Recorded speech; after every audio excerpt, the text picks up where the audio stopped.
Ari. Joining me now is Ari Fleischer, former White House press secretary and Fox News contributor. Ari, you've been through a lot of presidential speeches. Give me your thoughts here, okay? What do you think he should talk about? Well, first of all, Larry, there's no such thing as enough of you. I think everybody wants more of you. Thank you. That's called supply side.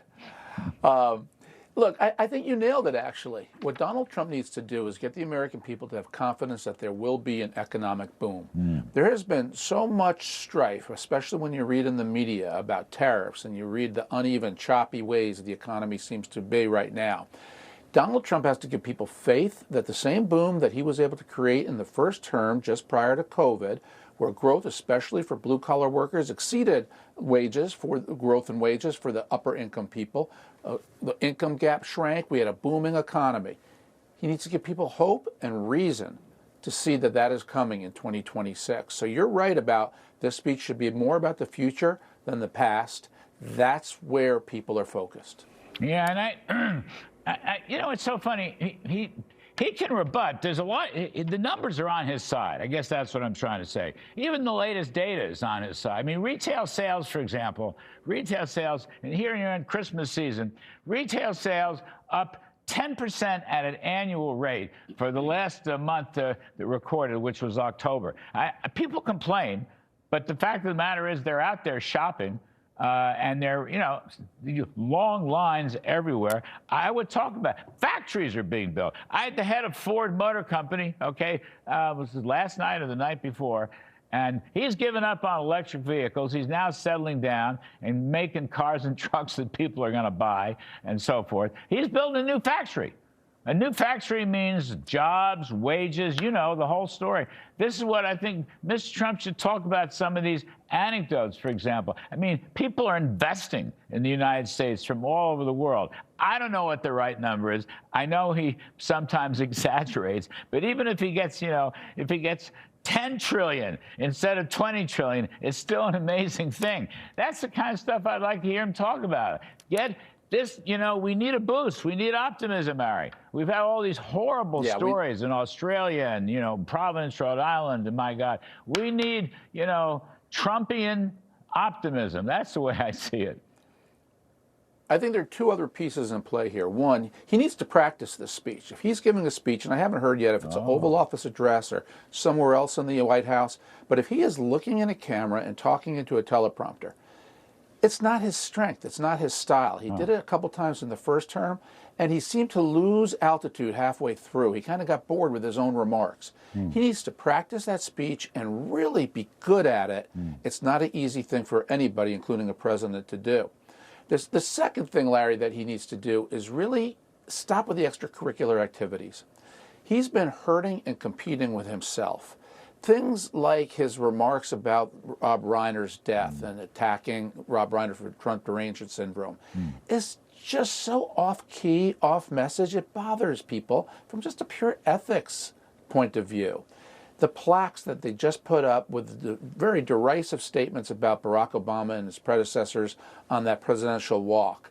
You know, it's these extracurricular activities that just don't fit what a president should do. He needs a relentless focus on the economy, on the economic boom he's going to deliver for the American people, and knock off the extracurriculars. Tone it down and build it up just on the economy. Yeah, those are very good, all good points. You know, the rehearsal point, I've been with him in rehearsals. I, once upon a time, helped him or tried to help him read a teleprompter. So you make a very good point. We've been through that. Now the question, though, is, Ari, politically, look, it's Democrats who are screaming about affordability. You know, and I really think the numbers are still on Trump's side, but the future is going to be so bright. You know, Scott Bessent is out there saying families are going to get a couple $1,000s of tax savings next year. Next year is almost, you know, it's just around the corner. That's a big plus.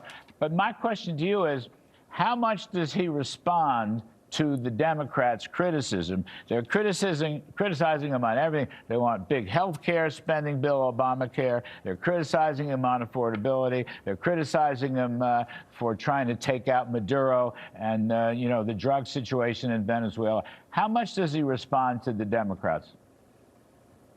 Oh, he should not respond to them at all. This should be 100% President Trump setting the agenda. The answer on affordability is to flip the question. It's less about affordability and more about people's wages going up at a rate higher than inflation. Wages in 2025 exceeded inflation, but just by a narrow, small one percentage point. He needs wages to exceed inflation by a couple of percentage points, exactly as it did in the first term. That's what makes people feel good. That's what makes people say, I've got money left over at the end of the day. I can do more, afford more, because my wages are going up.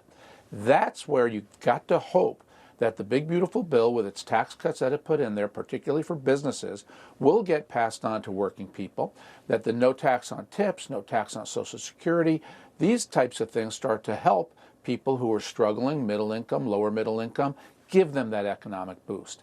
The ingredients are there.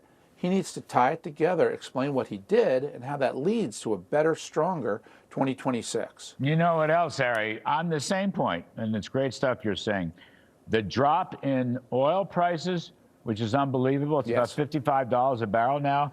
And the drop in gasoline prices, that's going to bring the inflation rate down a lot. And that's going to mean what you're talking about, real wages, real take-home pay is going to go up a lot. More people working, lower prices. I mean, energy affects, practically the whole economy. Yep. And the other factor we just saw this week with the unemployment numbers is that people are now saving money because we're not paying as many government workers. The 120,000 jobs that were lost were all taxpayer-subsidized government jobs. When those people leave government, we, the taxpayers, are no longer paying those people. And that, too, is good government and something we've been calling for years, cut back federal spending. Yeah, terrific stuff. Good advice, Ari. Please call him. Just dial him up, for heaven's sakes. I need you to talk to him in the next hour or two. Folks, Ari Fleischer, the best of the best.